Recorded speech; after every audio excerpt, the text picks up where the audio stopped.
रविवार पाठशाला में सभी का अभिवादन। मैं रमेश चंद्रमीना पुनः सामने हूँ। रविवार पाठशाला में चार्ली चैपलिन, जो बहुत ही मशहूर अभिनेता, फिल्म निर्देशक रहे, उनके कथनों से, उनके सूक्ति वचनों से समझेंगे कि कलाकार जीवन को किस तरह से समझता है और जीवन को किस तरह से लेता है। वो कहते हैं कि हम सोचते अधिक है, महसूस बहुत कम करते हैं। और यही कारण है कि चार्ली चैपलिन की छोटी बड़ी फिल्में जिन्होंने भी देखी, कि वो बोलते ही नहीं।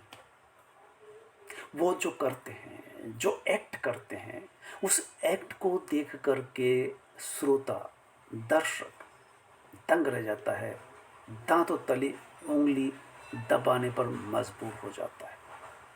एक ऐसा बेहतरीन अभिनेता, कद काठी से ठिगना, देखने में कोई खूबसूरत नहीं, लेकिन कलाकारी उसके चलने में, उठने में, बैठने में, देखने में, भाव भंगिमाओं में, अंग संचालन में देखते ही बनती है।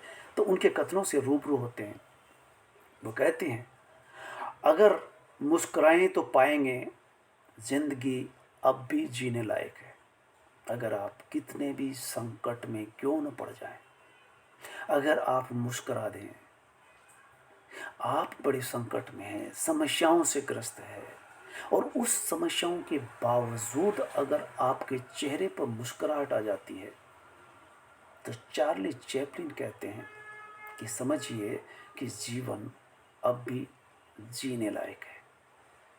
तो चार्ली चैपलिन जो कहते हैं, उनके हर वाक्य में उनकी वो अदाएं, वो जीवन दर्शन छुपा हुआ है कि जीवन को हंस करके जिया जाए। कैसे?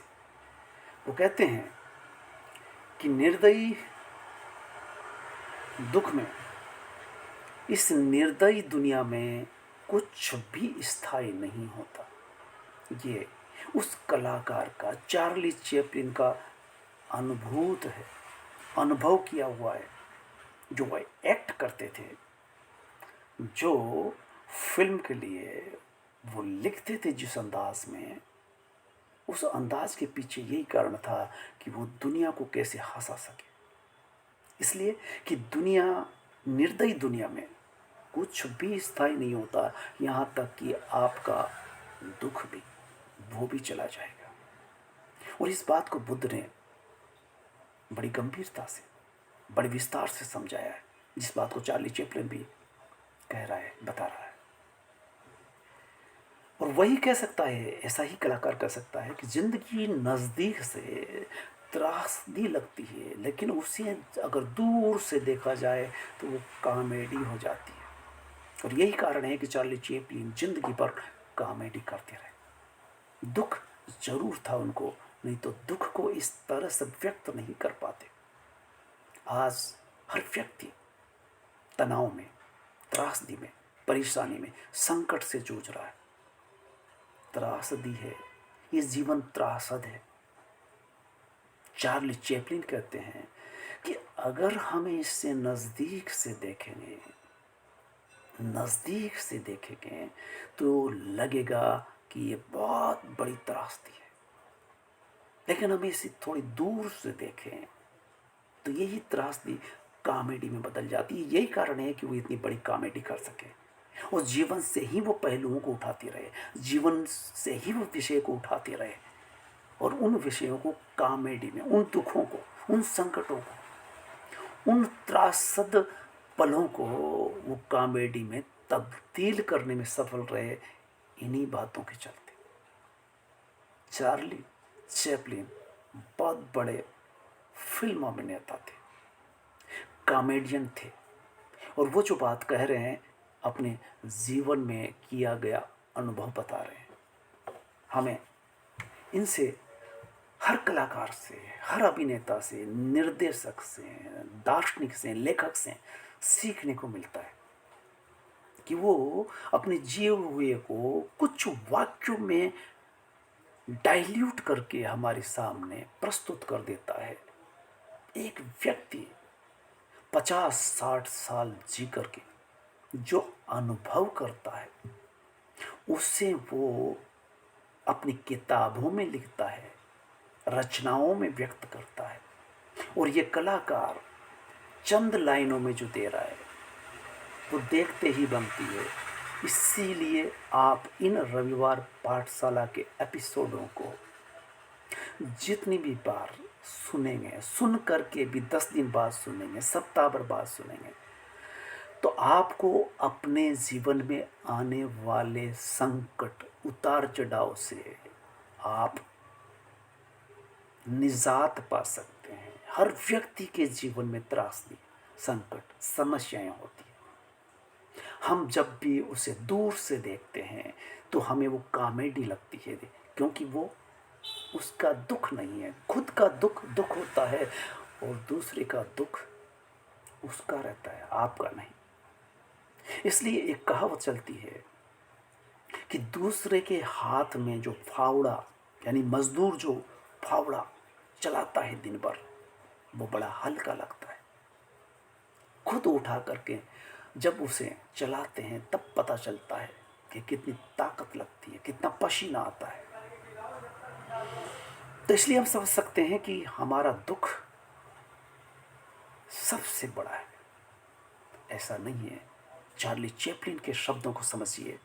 इन्होंने बहुत ही गूढ़ और रहस्यमय बात कही है कि जब हम अपने दुख को देखते हैं, नज़दीक से देखते हैं, तो वो दुख होता है। और उसे अगर दूर से देखें, इसे सीधे शब्दों में समझ सकते हैं कि अगर हम दूसरों के दुखों को सुनते हैं तो हमें कोई दुख नहीं होता, परेशानी नहीं होती। इसी तरह से अगर हमारे दुखों को भी हम दूर खड़े होकर के देखने का अंदाज पैदा कर लें तो हम सहज ही एक कॉमेडियन बन सकते हैं, एक दार्शनिक बन सकते हैं और समझ सकते हैं कि ये कुछ भी नहीं है। और दूसरी बात उन्होंने बड़ी महत्वपूर्ण कही है कि इस निर्दयी दुनिया में कुछ भी तो स्थायी नहीं होता, यहाँ तक कि आपका दुख भी। मुझे लगता है कि चार्ली चैपलिन की ये 3-4 पंक्तियों में कही गई बातें इतनी महत्वपूर्ण है कि इनकी व्याख्या करते हुए मुझे भी रोमांच हो आ रहा है, बाजुओं में, हाथों में चुनचुनाहट हो रही है, रोंगटे खड़े हो रहे हैं कि चार्ली चैपलिन जो बात कह रहा है, बड़े बड़े ग्रंथों में, किताबों में लिखने के बाद जिसको समझ सकते हैं। ये कहे कि चार्ली चैपलिन ने जिंदगी भर कितनी फिल्में की, एक लंबा जीवन जिया, रात दिन काम किया, उसका निचोड़ दे रहे हैं वो। और निचोड़ अगर बुद्ध से भी मिलता है तो आश्चर्य की बात नहीं। भारत में पैदा हुए बुद्ध, सदियों पहले पैदा हुए बुद्ध के विचारों से कितना तारतम्य बैठता है। जिंदगी नज़दीक से देखेंगे तो त्रासदी ही लगेगी। थोड़ा दूर हो जाए, थोड़ा दूर हट जाए तो आप देखेंगे कि किसी कॉमेडी से कम नहीं। यही तो चार्ली चैपलिन करते रहे, अपने दुखों को या दूसरों के दुखों को अपनी पांडुलिपि में लिखते रहे और फिल्म एक्ट करते रहे, बिना बोले कहते रहे। इसलिए कहा है अगर आप मुस्कुराएं तो पाएंगे कि ज़िंदगी आप गिरे से गिरे हालात में भी, संकट की घड़ी में भी अगर आप मुस्कुरा दें, यानी मुस्कुरा दें हर पल, हर घटना में, हर समस्या में, तो आपका जीवन जैसे लौट आता है। लोग जीवन से तंग आकर के संकटों का पहाड़ अपने पर टूटता हुआ देख करके दब जाते हैं और किसी भी उम्र में आत्महत्या कर लेते हैं। आप ये समझ सकते हैं। इसलिए रविवार पाठशाला को आप समझिए कि आपके लिए उपयोगी हो सकता है, उस दूसरे को ज़िंदगी दे सकता है जो ज़िंदगी से हार रहा है। इसलिए इस एपिसोड को, रविवार पाठशाला को, जिसको भी आप सुने, उसको आगे अवश्य बढ़ाएं। ये केवल मेरे लिए नहीं, आपके लिए नहीं, सबके लिए। चार्ली चैपलिन की बात कर रहे हैं, बुद्ध की बात कर रहे हैं, ओशो की बात कर रहे हैं, हम मार्क्स की बात कर रहे हैं, कई कवियों लेखकों के बारे में यह बात कर रहे हैं। वो हमें जिंदगी की पाठशाला में अपने अनुभव को निचोड़ करके हमारे सामने परोस रहे हैं। हम हर पल किसी भी उम्र में आप सीख सकते हैं। और सुकरात ने तो बहुत बड़ी बात कही थी। सुकरात ने कहा था, लोग उनसे रोज पूछते थे, रोज सवाल करते थे, तो एक व्यक्ति ने सवाल किया कि आप तो बहुत बड़े ज्ञानी हो। तो सुकरात ने कहा कि हर व्यक्ति ये जो समझ लेता है कि मैं बहुत कम जानता हूं, यानी मैं कुछ भी नहीं जानता हूं, ये एहसास उसे हमेशा बना रहना चाहिए कि वो कुछ भी नहीं जानता। जितना जान सका वो कुछ भी नहीं है। और जो अज्ञानी होते हैं, अपने ज्ञान का दिखावा करते हैं, स्वाभिमान से बोलते हैं मैं ही जानता हूँ, आई नो वेरी वेल। सुकरात कह रहे हैं कि जो लोग समझते हैं वो जानते हैं कि वो कुछ नहीं जानते। अगर आप मुस्कुराएंगे तो पाएंगे कि जिंदगी अब भी जीने लायक है। कथन बहुत महत्वपूर्ण है। दर्शन में पगे हुए वाक्य हैं ये। और फिर वो आगे कहते हैं कि मेरा दुख किसी की हंसी की वजह बन सकता है। दुख इस दुनिया में, निर्दयी दुनिया में कुछ भी स्थायी नहीं होता, यहाँ तक कि आपका दुख भी। और वो कह रहे हैं कि मेरा दुख किसी की हंसी की वजह बन सकता है, मेरी हंसी किसी की दुख की वजह नहीं बन सकती। मेरा जो दुख है उस दुख को मैं व्यक्त करूंगा, एक्ट करूंगा, अभिनय करूंगा, तो आप सब हंसेंगे, हंसते रहे। आज भी चार्ली चैपलिन को देखते हैं एक्ट करते हुए, अभिनय करते हुए, बिना बोले, मूक।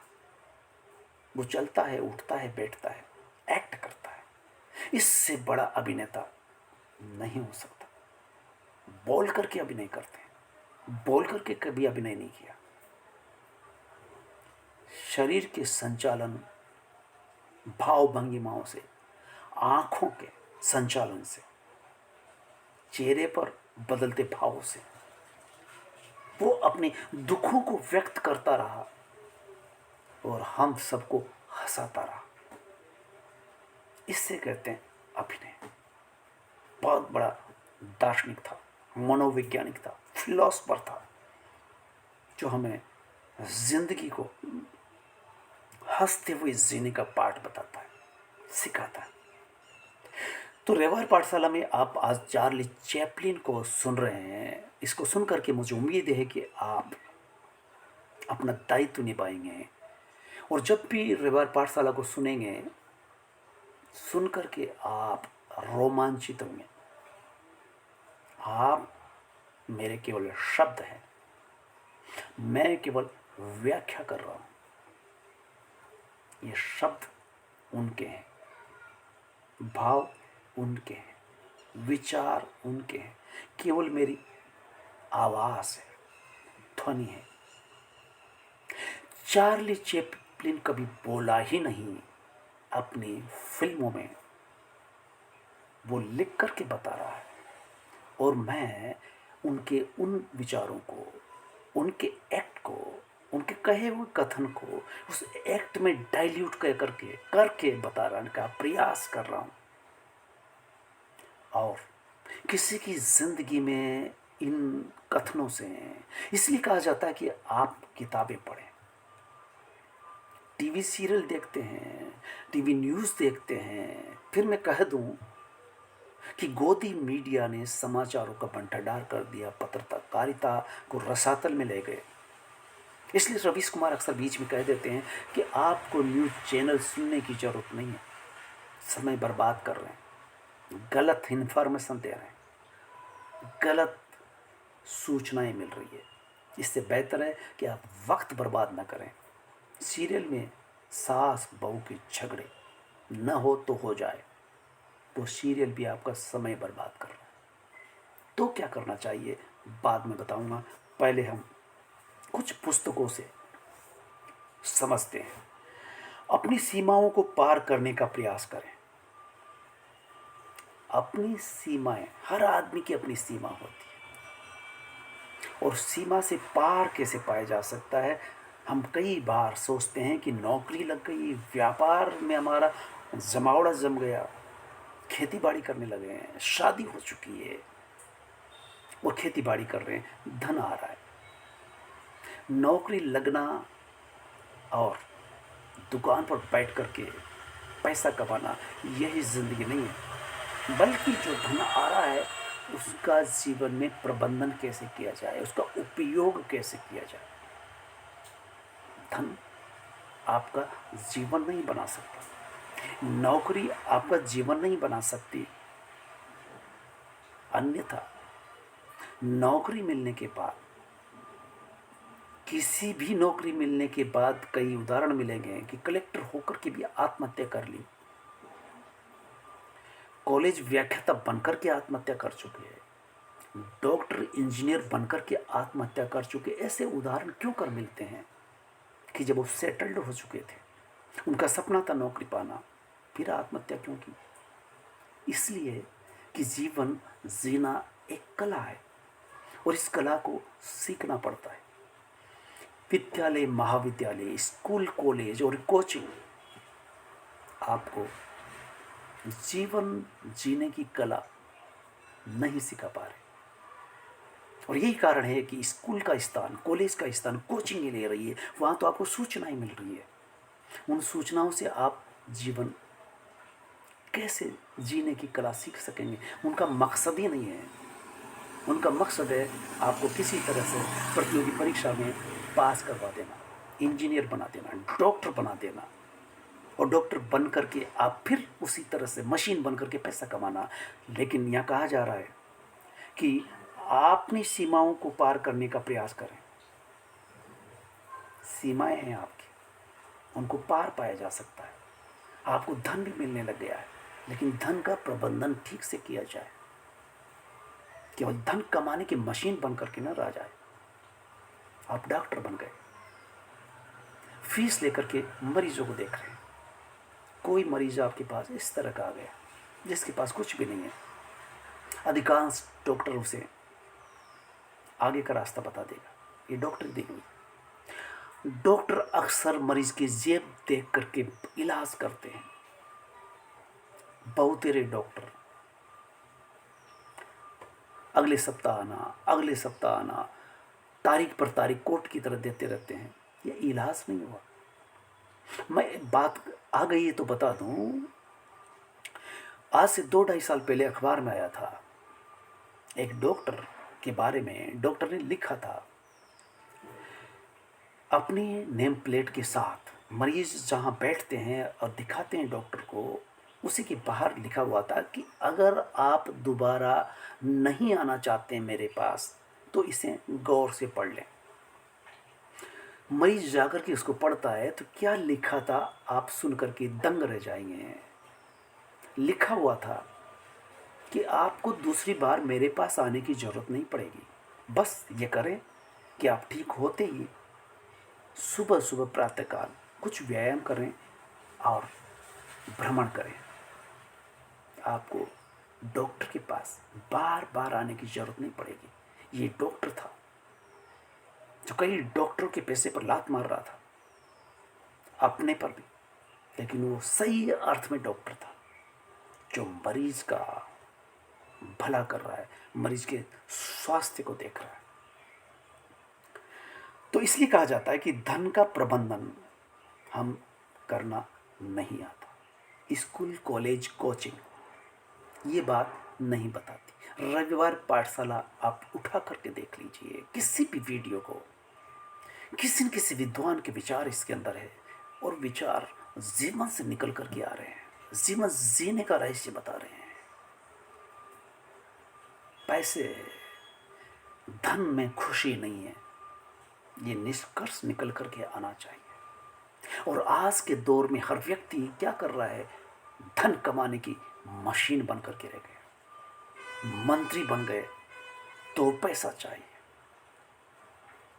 आप किसी नौकरी में हैं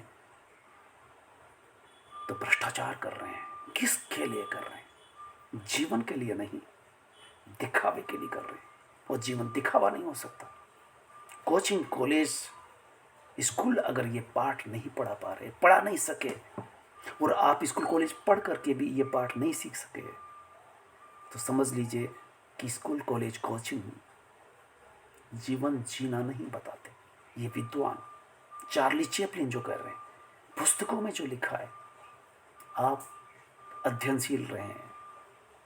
और जीवन क्या है, बुद्ध का मार्ग, विपश्यना क्या है, चल करके देखिए तो सहज ये समझ में आ जाएगा कि जीवन जीने एक कला है और इसके लिए मेहनत करनी पड़ती है, मन को नियंत्रण में रखना पड़ता है। चलिए अगली पुस्तक से देखते हैं। आपके अंदर वह सब है, युवाओं के लिए, खासकर विद्यार्थियों के लिए रविवार पाठशाला में पर्याप्त मसाला है कि अगर आप रविवार पाठशाला से गुजर रहे हैं, सुन रहे हैं, लगातार सुन रहे हैं, तो निराश कभी नहीं हो सकेंगे। और आप विद्यार्थी हैं, विद्यालय के या महाविद्यालय के, नौकरी होना जरूरी नहीं, नौकरी होना ही जीवन नहीं, जीवन जीना हर सूरत में होता है। आपको छोटी नौकरी लगी, छोटा काम मिला, क्योंकि काम कोई छोटा बड़ा नहीं होता। कल तक मोची का काम छोटा कहलाता था, बाद में बाटा कंपनी ने आकर के दिखा दिया कि वो भी जूते गाड़ता, जूते बेचता और शोरूमों में बेचने लगा। आज जूता बेचना कंपनी का काम हो गया। कौन सा काम छोटा है? महात्मा गांधी अपनी लेटरिन साफ करते रहे। महात्मा गांधी कम से कम कपड़े पहन करके, नंगे फकीर होकर के, सूट बूटेड अंग्रेजों को यहां से, देश से बाहर निकाल के रख दिया। हम रविवार पाठशाला में ऐसे विद्वानों से, संतों से, आंदोलनकर्ताओं से रूबरू होते हैं, उनके विचारों को जानते हैं। रविवार पाठशाला में अभी तक गांधी जी पर बात नहीं हुई। 1 दर्जन से अधिक रविवार पाठशालाएं हो चुकी है।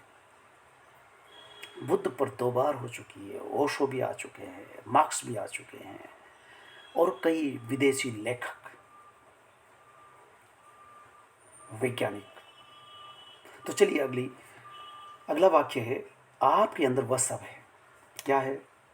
आपको अगर रास्ता धुंधला दिखने लगे, रास्ता दिखाई न दे, समस्याग्रस्त हो जाए, संकट आ पड़ा है, फैसले पर शक होने लगे कि मैं गलत तो नहीं हूं, तब क्या करना चाहिए? तब भी आपको अपनी नई शुरुआत करनी चाहिए। और शुरुआत करने में झिझक होगी, आत्मविश्वास कब होगा, लेकिन पूरा विश्वास बनाए रखिए। पहला कदम आपने रखा है और पहले कदम पर विश्वास नहीं बन पा रहा, लेकिन पहला कदम मंजिल पर ले जाने के लिए पहला कदम होता है। लगातार अगर बढ़ाते रहे तो मंजिल तक पहुंचने से आपको कोई नहीं रोक सकता। खुद पर विश्वास बनाए रखें। ये नहीं, देवी देवता, मंदिर मस्जिद ठोकने से कुछ नहीं मिलेगा। कबीर को पढ़ करके देख लिए, पाथर पूजे हरि मिले तो मैं पूजूं पहाड़। इस पद्यांश की पंक्ति को ढंग से समझा जाए, आपको निराशा में आशा की किरण दिखाई देगी, अंधेरे में सूरज की किरण दिखाई देगी। खुद पर विश्वास बनाए रखें। एक कदम, पहला कदम मंजिल तक पहुंचने का पहला कदम होता है। आपकी सोच आपकी सोच, आपके कर्म हालात बदल सकते हैं। ये हर उस युवा के लिए जो सोचता है कि कल क्या होगा। कल छोड़िए, आप आज को देखिए कि आज आप क्या कर रहे हैं, कितनी मेहनत कर रहे हैं। आज हर दिन आप मेहनत करते रहें, आप सही लक्ष्य निर्धारित करें, सही दिशा तय करें, सही रास्ता तय कर लें, फिर आप बढ़ते जाइए, निश्चित तौर पर आप वहाँ पहुँचेंगे। आपकी सोच सही हो, कर्म सही हो, दिशा सही हो और सपने बड़े होने चाहिए, छोटे निम्न नहीं। बड़े सपने हो, बड़े काम हो, लगन हो, सतत कर्म करने की लगनशीलता हो। आपके बड़े सपने आपके निर्णय भी बदल सकते हैं। इसलिए देखा जाता है कि गरीब घर में पैदा हुआ बच्चा कलेक्टर भी, और यहाँ तक अब्राहम लिंकन, जिसके पास पढ़ने के लिए पुस्तक नहीं थी, बाहर पोल की बिजली से किताबें पढ़ता था, उधार लेकर के पढ़ता था, और अमेरिका के पहले राष्ट्रपति होकर के पूरे विश्व को ये दिखा दिया कि अगर लगन है तो कुछ भी हो सकता है। गरीबी अमीरी मायना नहीं रखती, मेहनत के आगे पहाड़ भी झुकते।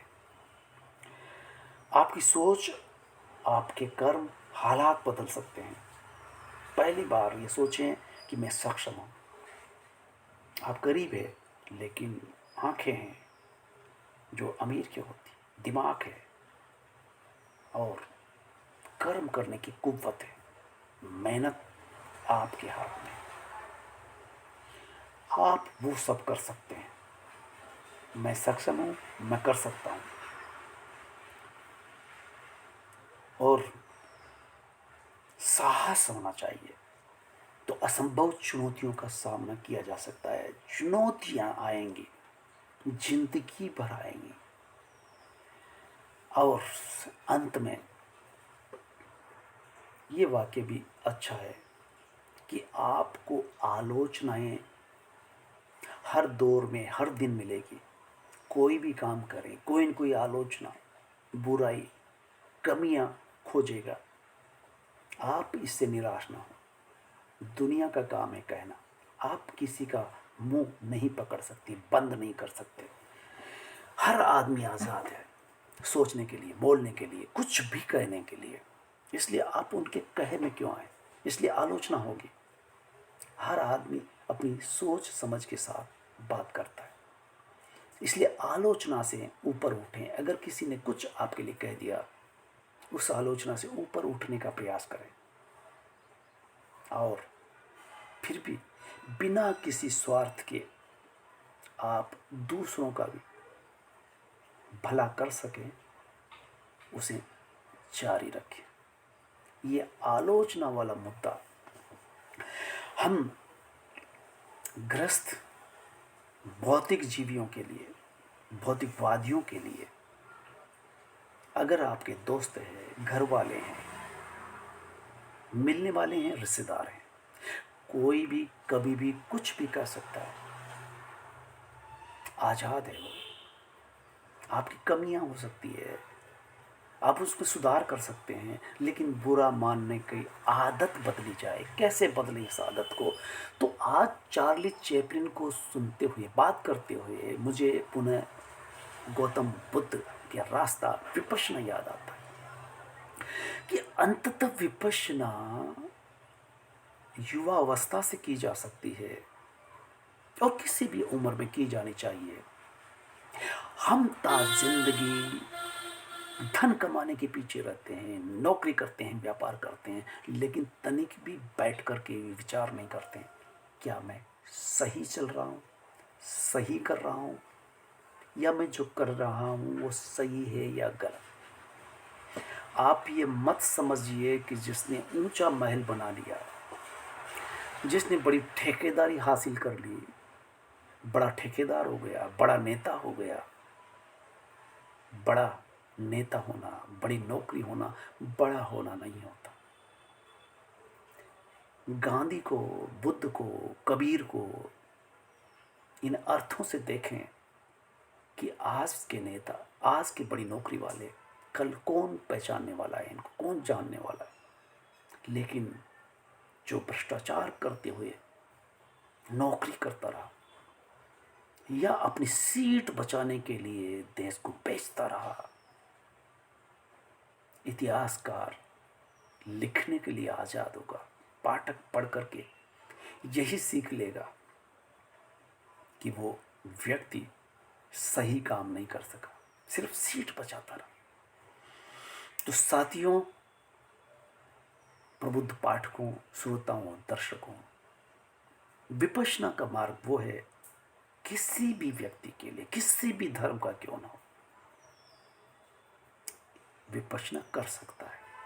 और विपश्यना करते हुए ये बोध गहराई से होता है कि हमारा दुश्मन, विपश्यी का दुश्मन कोई नहीं होता, हो ही नहीं सकता। वो अपने गिरेबां में रोज झांकता है, मन को देखता है तो पाता है। कबीर ने कह दिया था कि बुरा जो देखन में चला तो बुरा न मिलिया कोई, अंतरमाई झांका, अपने आप को देखा तो पाया कि मुझसे बुरा न कोई, मुझसे बड़ा बुरा और कोई नहीं है। विपश्यना करने वाला ये चंद दिनों में, सप्ताह में, महीनों में समझ जाता है कि वो रोज अपने मन से लड़ता है, मन को साधता है। 10 दिन जब विपश्यना शिविर में जाता है, 12 घंटे लगातार मन से रूबरू होता है, मन को नियंत्रण में करने का प्रयास करता है, तब पता चलता है कि विचार बेलगाम है। उस पर लगाम लगाने का प्रयास यहाँ होता है। तो साथियों, चार्ली चैपलिन के माध्यम से आप समझ सके होंगे, और मेरी इतनी ही गुजारिश है कि आपको ये बेशक तनिक भी अच्छा लगा तो निश्चित तौर पर दूसरे तक पहुंचाने का प्रयास इसलिए किया जाना चाहिए कि यहाँ पर हमारा कुछ भी नहीं है, हम भी नहीं हैं। यहाँ जैसा कि चार्ली चैपलिन ने कहा है कि इस दुनिया में कुछ भी स्थायी नहीं है, आपका दुख भी नहीं। दुख तो दिन में 2500 बार आएगा, आप खुद स्थायी नहीं है। तब जो कहा जा रहा है, ये हमारी विरासत, धरोहर है, ये जिन्हें हम पूर्वजों से पाते हैं, और ये आगे बढ़ाना हमारा धर्म बनता है, कर्तव्य बनता है। तो इसलिए रविवार पाठशाला में चार्ली चैपलिन के इस वीडियो को आप आगे बढ़ाएंगे, और दोबारा तिबारा कितनी ही बार देखेंगे, मेरा इसमें कुछ भी नहीं, शब्दों के सिवा। मैं शब्द दे रहा हूं उस मूक जो फिल्मों में कभी नहीं बोला अभिनेता चार्ली चैपलिन, उसके कहे हुए शब्दों को, लिखे हुए शब्दों को ध्वनि में बदल करके आपके सामने पेश कर रहा हूं। धन्यवाद। आज इतना।